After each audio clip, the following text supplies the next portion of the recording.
बहनों को मशवरा मेरा ये है कि जाएं एक दफ़ा दूरदर्शन पे बैठें, इंडियन चैनल्स पे बैठें, अर्नब गोस्वामी के साथ जाके बैठें, नकता कोका जो गाना है वो सुनते रहें। मैं कहता था, मजाक में कहता था कि पाकिस्तान तहरीक इंसाफ के आज़ाद यानी मादर पिदर आज़ाद। अब वो देख लें, आज अलीमा खाना के एक बार फिर नॉन बेलेबल अरेस्ट वारंट जारी हो चुके हैं। आप लोगों को नाक से लकीरें निकलवाई हैं। अस्सलाम वालेकुम व्यूअर्स, आप देख रहे हैं आज़ाद सियासत। मैं हूं नौशीन तारिक। आज जिन टॉपिक्स पर या जिन खबरों की इंसाइट्स पर हम बात करेंगे उसमें सबसे पहले जनाब सुप्रीम कोर्ट का जो है वो बानी पीटीआई के लिए एक अहम फैसला, मुलाकात के हवाले से एक अहम पेशरफ्त, इस पे बात करेंगे। सेकेंडली जनाब पीटीआई के अंदर ही एक और बगावत, एक और पेंडोरा बॉक्स, एक और ऑडियो लीक की बातें, उसकी इंसाइट्स आपके साथ रिवील करेंगे। तीसरा जनाब, इस वक्त जो सबसे ज़्यादा सोशल प्लेटफॉर्म से खबरें हैं और जो भारतीय मीडिया जो दे रहा है बहुत ज़्यादा, वो ये है कि पाकिस्तान ने बिलाखिर 15 फरवरी का मैच खेलने का फैसला कर लिया है। आईसीसी का वफ्द यहाँ मौजूद था, बांग्लादेशी जो क्रिकेट चीफ हैं वो यहाँ मौजूद थे। इसके अलावा श्रीलंका के प्रेसिडेंट ने वज़ीर आज़म से कहा कि हमें ये मैच खेलना चाहिए। पाकिस्तान ने मॉरल विक्ट्री के ग्राउंड पर ये फैसला किया है, लेकिन आईसीसी से क्या मुतालबात हमने किए, क्या अचीव किया, इस पर बात करेंगे। और इस सब पर बात करने के लिए मेरे साथ मौजूद होंगे सीनियर सहाफ़ी और तजज़ियाकार सर अयूब खान साहब। अस्सलाम वालेकुम। वालेकुम अस्सलाम। क्या हाल चाल है? अच्छा नहीं है। हाँ, आपकी तबीयत खराब है। गला खराब है, टेम्परेचर भी हो रहा है हल्का सा। चले, लेकिन आपकी, मुझे लगता है आपकी खबर पर और आपकी उस पर जो है आज तो मुलाकात हो रही है, बल्कि मेरे ख्याल से चले गए हैं सलमान सफदर साहब।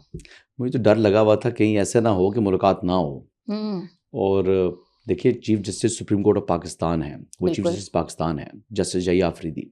उनका ऑर्डर है तो उसको लेटर इन स्पिरिट के अंदर इम्प्लीमेंटेशन उसकी होनी चाहिए।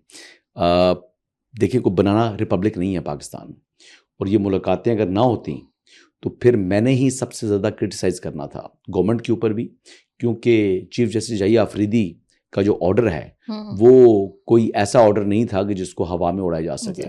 हाँ, ये बड़ी लाउड एंड क्लियर बात थी।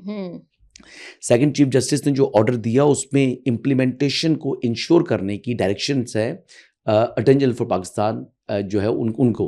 हाँ, तो अब अटॉर्नी जनरल फॉर पाकिस्तान जो है वो प्रिंसिपल लॉ ऑफिसर है ऑफ स्टेट ऑफ पाकिस्तान, और उसी ने ही बेसिक जब मुल्क ने जब आइन और कानून के मुताबिक चलना है तो जो प्रिंसिपल लॉ ऑफिसर है उसी ने इंश्योर करना है कि जो कोर्ट्स के ऑर्डर है वो इम्प्लीमेंट हो लेटर इन स्पिरिट के अंदर। बिल्कुल। अच्छा, इनकी बहनों को सुना है रोक लिया गया, उनको मुलाकात नहीं होने दी? उनके लिए ऑर्डर नहीं है। ओके। हाँ, उनके लिए ऑर्डर है नहीं और उनकी मुलाकात होगी नहीं। वैसे बहनों को मशवरा मेरा ये है कि जाएं एक दफ़ा दूरदर्शन पे बैठें, इंडियन चैनल्स पे बैठें, अर्नब गोस्वामी के साथ जाके बैठें, जो है वो पालकी शर्मा के साथ बैठें। फिर लेकिन सलमान सफदर की मुलाकात हो गई तो होप की जा सकती है कि उनकी भी हो जाए आने वाले दिनों में। जाएं उनके पास जाएं, फिर वो उन चैनल्स को कहें, इंडियन चैनल्स को, कि आपकी इमरान अहमद नियाजी साहब से जो कि अडियाला के चांसलर हैं उनसे मुलाकात कराएं। हाँ, या नकता कोका जो गाना है वो सुनते रहें, उससे शायद मुलाकात हो जाए। उसकी कामयाबी की वजह से शायद आपकी मुलाकात हो जाए। आप कहने का मतलब ये उनकी मुलाकात नहीं होगी? नहीं, क्यों मुलाकात उनकी हो? बहनें हैं, फैमिली है, राइट है। हाँ, बहनें हैं, उनकी लिविंग कंडीशन से मुतल्लिक जो ऑर्डर था वो जो है वो जो एप्लीकेशन थी उस पर ऑर्डर दे दी है। सलमान सफदर साहब चले गए हैं जो कि वकील हैं। एक्चुअल वकील तो इमरान अहमद नियाजी साहब के तमाम मुकदमात के अंदर बैरिस्टर सलमान सफदर हैं। हाँ। और आपको बताऊं कि सलमान सफदर ही वाहिद वकील है जो कि मुकदमात को कानून के मुताबिक लड़ता है। बाकी जो वकला हैं जो कि पूरी एक फौज है वो सीरियस, उनका एटीट्यूड नहीं है, वो नॉन सीरियस है।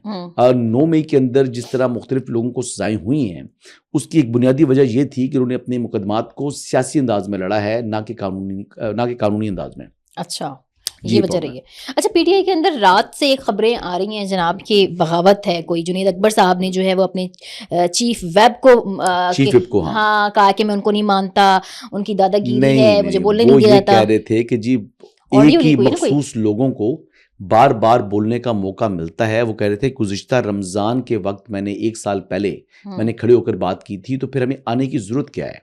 बात तो ठीक ही है ना। सब पार्लियामेंटेरियन जो कि प्रोविंशियल प्रेसिडेंट हैं, जो कि साबिक जो है वो चेयरमैन है पब्लिक अकाउंट कमेटी के, मालाकान से उनका ताल्लुक है, उनको आप बात ही नहीं करने देते। वही मखसूस चेहरे हैं जो बार बार बात करते हैं। तो उन्होंने अपना जो गुस्से का इजहार किया और उन्होंने कहा कि मैं स्पीकर साहब को कहूँगा कि मुझे अलग से जो सीट है वो एलोकेट कर दी जाए, ना ही मैं पार्लिमानी कमेटी जो कह रहे थे वो पार्लिमानी पार्टी का हिस्सा हूँ। अच्छा। वो जो पार्लिमानी पार्टी है ना पाकिस्तान तहरीक इंसाफ की, वैसे तो पाकिस्तान तहरीक इंसाफ है तो नहीं ना, ये तो ग्रुप ऑफ इंडिपेंडेंट्स हैं। Group of independents. मैं कहता था, मजाक में कहता था कि पाकिस्तान तहरीक इंसाफ के आज़ाद यानी मादर पिदर आज़ाद। अब वो देख लें, जुनैद अकबर साहब कह रहे हैं कि मुझे इंडिपेंडेंट सीट दे दें। अच्छा। तो वो भी देखिए, उनके ऊपर कदगन कोई नहीं है, क्योंकि उन्होंने बल्ले के निशान के ऊपर इलेक्शन नहीं लड़ा, इसलिए वो मादर पिदर आज़ाद होना चाहे जब चाहे तो हो सकते हैं। अच्छा। लेकिन उन्होंने ये भी स्टेटमेंट दे दिया है कि मुझे तो तहरीक इंसाफ से इमरान खान भी नहीं निकाल सकते। अच्छा। हाँ, उन्होंने कहा पार्टी मेरी है। अच्छी बात की है ना जी, लॉयल्टी दिखाई है उन्होंने। कोई वो ये कोई उनके बैक स्टैपिंग नहीं है कि पार्टी हाईजैक करने की कोशिश नहीं है, वो तो ग्रीवेंस शो कर रहे हैं। देखिए, जुनैद अकबर साहब एक यानी मिडिल क्लास फैमिली से उनका ताल्लुक है, या लोअर मिडिल क्लास का हूँ टू बी मोर प्रिसाइज। शरीफ आदमी है, खानदान वाइज अच्छी है उनका खानदान है, लेकिन कोई वेल ऑफ, कोई रिच आदमी नहीं है, वो बहुत बड़े जिम्मेदार नहीं है, मालाकंड के खान ही है। लेकिन ये है कि एक शरीफ आदमी है, कभी इनसे मुतल्लिक हमने ऐसी बात सुनी नहीं है जो कि कहें कि गलत बात की जुमरे में हो। एक अच्छे सियासतदान है जी। आमिर डोगर साहब की इसके ऊपर क्या वो है?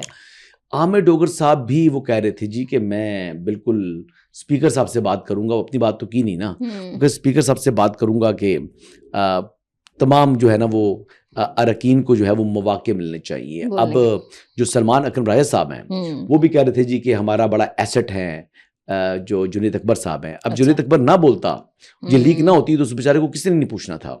ये तो उसकी किस्मत अच्छी है कि किसी ने लीक कर दी या उसने खुद लीक कर दी। लेकिन समटाइम्स जो लीक्स हैं ये किसी न किसी को फायदा दे देती हैं। अच्छा जी, उनको फायदा ही हो गया इस बात से। फायदा हो गया जी। अच्छा जनाब, आप आ जाते हैं, पाकिस्तान जो है वो 15 फरवरी को अब जो है वो भारत के साथ मैच खेलने जा रहा है, बाकायदा इजाजत मिल गई है। इससे पहले तक हमने देखा कि आईसीसी का वफ्द भी मौजूद था। इजाजत दें तो मैं इससे पहले एक और बात कर लूं। जी जी बिल्कुल करें। आज अलीमा खानम के एक बार फिर नॉन बेलेबल अरेस्ट वारंट जारी हो चुके हैं। अच्छा। वो बेसिकली एक हेयरिंग पर चली जाती हैं, फिर 2-3 हेयरिंग मिस कर जाती हैं, फिर एक हेयरिंग पर जाती हैं, फिर 2-3 मिस कर जाती हैं। ये टेक्निकल खेल रही हैं तारीख पे तारीख को। केस को जितना लिंगर ऑन वो कर सकती हैं। पहले भी 10 मरतबा नॉन बेलेबल अरेस्ट वारंट्स उनके जारी हुए, फिर उनके 2 मरतबा जो है वो नॉन बेलेबल अरेस्ट वारंट जारी हुए हैं, और अब फिर एक दफा आज जारी हो चुके हैं। तो अगर किसी ने देखना हो कि केस को प्रोलॉन्ग कैसे करना है तो इसकी सबसे बेहतरीन क्लास उनको मिल सकती है अलीमा खानम से। अलीमा खानम जो है वो ईमान हाजिर मजारी को भी पीछे छोड़ती हुई जा रही है। अभी तो डॉश दे रही है ना, गिरफ्तार नहीं हो रही। मैंने कहा अभी तो डॉश है। गिरफ्तार उनको करना नहीं है। अच्छा। उनके केस का फैसला होना है, और मैंने कहा था कि मिड फरवरी तक फैसला हो जाएगा। अच्छा। अब वो तारीख जो है वो लंबी कर दी, क्योंकि उन्होंने तारीख पर तारीख खेल दी। तो अब उम्मीद करें कि रमजान मुबारक के अंदर अंदर जो है ना वो फैसला हो जाए, और इनको होनी सजा ही है जी। अच्छा। मैं पहले बता चुका हूँ, अपनी खबर पर मैं कायम हूँ। क्योंकि देखें, बात यह है कि इस मुकदमे के अंदर जो 26 नवंबर का थाना सादकाबाद का मुकदमा है, ये इंसानी दहशतगर्दी का, सॉरी हाँ, तो इसके अंदर जो है वो इशू ये है कि कुछ लोगों को सजाएं हो चुकी हैं। तो ये तो मेन एक्यूजेस में से एक है। अगर अलीमा खानम को कम सजा होगी तो इमरान खान को भी कम सजा होगी, और बुशरा बेगम को भी कम सजा होगी। अच्छा। अली मीन को भी कम सजा होगी, और अगर अलीमा खानम को ज़्यादा सजा हुई तो फिर इमरान खान को भी ज़्यादा सजा होगी, बुशरा बेगम को भी ज़्यादा सजा होगी, और अली अमीन को भी लंबी सजा होगी, वही सजा होगी। ये आपस में इंटरकनेक्टेड है, ये पूरा केस है। बेसिकली ये चेन बनती है ना एक, ठीक है। जो 26 देखिए, मैं आपको बताऊं कि 26 नवंबर के जो मुकदमात हैं इसमें तकरीबन 1000 से ज़ायद लोग गिरफ्तार हुए हैं। इसमें जलाओ घेराव हुआ है, इसमें सरकारी अमलाक को नुकसान पहुंचाया गया, इसमें एक पुलिस ऑफिसर जो है वो शहीद हुआ है। तो ये छोटे मामूली वाकयात नहीं थे, ये 9 मई का ही इसका एट पार समझें, इसको 9 मई के बराबर समझिए आप। ये इतना बड़ा केस है, और इसके केस के अंदर अभी तक तो इमरान खान साहब का तो इसमें जो है ना वो ट्रायल शुरू भी नहीं हुआ। अभी तो सिर्फ अलीमा खानम की हद तक ट्रायल है। इसमें बुशरा बेगम का भी ट्रायल होना है, और इमरान अहमद न्याजी साहब का, और अली मीन गंडापुर का। इन सब पर फर्द जुर्म जब आयद होती है तो फिर एक्चुअल ट्रायल स्टार्ट होता है। इंडाइटमेंट से पहले ट्रायल नहीं होता। अच्छा ठीक है जनाब, अब आ जाए। हाँ जी, अब आ जाते हैं जी क्रिकेट के ऊपर। क्रिकेट के ऊपर आ जाते हैं। हमारा जो पड़ोसी मुल्क है ना, उसका जो मीडिया है, पहले तो उनको इस बात कार्टून नेटवर्क, हाँ जी, मीडिया कार्टून नेटवर्क, देखिए वो इंडियन चैनल्स जो है ना उन्होंने अपने आप को ये मतलब इस्टेब्लिश कर दिया है कि वो कार्टून नेटवर्क से बड़ी कॉमेडी है। वो बेसिकली कार्टून नेटवर्क से जो है ना वो ज्यादा बेहतर कॉमेडी उनकी, आप ज्यादा उनको एंजॉय कर सकते हैं, लेकिन उसको सीरियस नहीं लेना। उसको ऐसा कॉमेडी के तौर पर लें तो आप बिल्कुल आपको पसंद आ जाएगा। अब जो बकवास उन्होंने शुरू कर दी है कि जनाब पाकिस्तान को पैसे चाहिए थे, आप लोगों को नाक से लकीरें निकलवाई हैं। बीसीसीआई जो है वो आईसीसी को उसने जो पुश किया पीछे से, जो रेवेन्यू आपका आपकी मौत वाकया हो रही थी, स्पॉन्सर ने पैसे नहीं देने थे आपको, इंडिया पाकिस्तान का मैच ना हो वर्ल्ड कप के अंदर, तो आपके पल्ले बचना क्या है? देखिए, इंडिया पाकिस्तान का मैच बड़ा रेवेन्यू तभी देता है कि पाकिस्तान खेलता है। अगर पाकिस्तान ना खेले तो फिर इंडिया पाकिस्तान का मैच वो उतना बड़ा आपको स्पॉन्सर नहीं मिल सकते, उतना बड़ा रेवेन्यू जनरेट नहीं कर सकता। हाँ। दूसरा देखें जी, बात ये हुई है कि जो प्राइम मिनिस्टर पाकिस्तान है उनसे जो श्रीलंकन हुकाम है उनकी बात हुई है, प्रेसिडेंट ने बात की है, उसके बाद उन्होंने भी रिक्वेस्ट की। फिर बांग्लादेश के लिए जो कुछ हम चाह रहे थे हमने फेवर दिला दी बांग्लादेश को, और हमने बांग्लादेश का दिल जीत लिया है। देखिए 12 फरवरी को वहां पर पोलिंग है। अब जो भी हुकूमत आएगी वो पाकिस्तान के इस जेस्चर को नहीं भूलेगी। देखिए, पाकिस्तान ने बांग्लादेश के लिए स्टैंड लिया। आज तक पाकिस्तान ने इतना बड़ा स्टैंड अपनी जात के लिए नहीं लिया, अपने मुल्क के लिए लिया। फिर प्राइम मिनिस्टर ने क्या भी दिया कि जो 15 फरवरी को आई बिलीव मैच होना है इंडिया पाकिस्तान का, वो स्केड्यूल के मुताबिक अब होगा। और जो इंटरनेशनल क्रिकेट काउंसिल है उसके भी सांस में सांस आया, क्योंकि जो रेवेन्यू था इंडिया पाकिस्तान का, वो रेवेन्यू उनके लिए भी खासा इंपॉर्टेंट था। तो ये तकरीबन मिलियंस ऑफ डॉलर्स आती हैं जी इसमें एक मैच से। अच्छा, हमारा शेयर भी बड़ा है इसमें क्या? हमने आईसीसी से जो मुताल्लिक किया नहीं, हमने बेसिकली एक लिया कि एक तो जुर्माना नहीं होगा बांग्लादेश को, सही, फिर बांग्लादेश के पॉइंट्स नहीं कटेंगे, और फिर बांग्लादेश को कंपेंसेट भी करेगी आईसीसी। तो ये बांग्लादेश के लिए हमने सब कुछ लिया जी, हमने अपने लिए कुछ नहीं लिया। अच्छा, हमने अपने लिए लिया, हमने अपने लिए कुछ नहीं लिया। अब अगर को लिया हो तो मेरे इल्म में नहीं है कम से कम।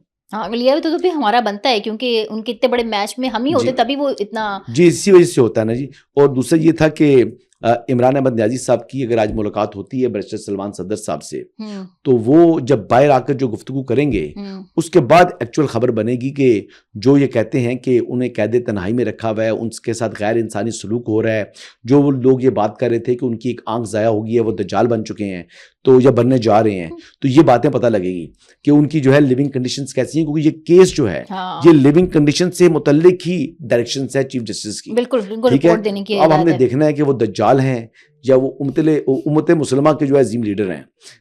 वैसे तो मैं यही रिक्वेस्ट करूंगा पीटीआई से एक दफ़ा फिर कि ना उनको दज्जाल बनाएं, ना उन्हें उम्मत मुसलमा का अजीम लीडर बनाएं, उनको एक नॉर्मल इंसान रहने दें। अच्छा, थैंक यू वेरी मच।